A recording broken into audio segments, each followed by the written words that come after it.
Hello everyone, আজকে আমি চলে এসেছি ডে 2 এর কিছু ভিডিওস নিয়ে। তো আগের দিন আমি ডে 1 এর কিছু ভিডিওস আমি তোমাদের সামনে দেখানোর চেষ্টা করেছিলাম। তো আজকে আমি চলে এসেছি ডে 2।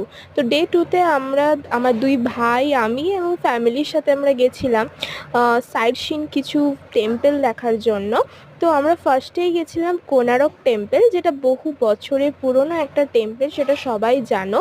যেতে সবারই খুব ভালো লাগে সেখানে। আর পুরী জায়গাটা এমনই, প্রত্যেক ইয়ার মনে হয় গিয়ে ঘুরে আসি। তো দেখো, এখানে বহু বছরের পুরনো একটা টেম্পল, যা আজও অবধি একই রকম রয়েছে। সেই সমস্ত স্মৃতিসৌধগুলো দেখতে সবারই খুব ভালো লাগে। তো সেই সমস্ত ভিডিওস আমি তোমাদের সামনে দেখানোর চেষ্টা করছি। তো আমার যদি ভিডিওসগুলো খুব ভালো লেগে থাকে, অবশ্যই আমার চ্যানেলটাকে সাবস্ক্রাইব করে দিও, কমেন্ট করতে ভুলো না, আর একটা লাইক করে দিও। আজ এই পর্যন্তই। দেখা হচ্ছে নেক্সট ডে 3 এর কিছু ভিডিওস নিয়ে। আমি নেক্সট ডেতে আসছি। তো আজ এই পর্যন্তই। দেখো, লাস্টে আমি কিছু ভিডিওস শ্যুট করছিলাম, তো সেগুলোই তোমার সামনে দেখাচ্ছি। ওকে, বাই বাই এভরিওয়ান।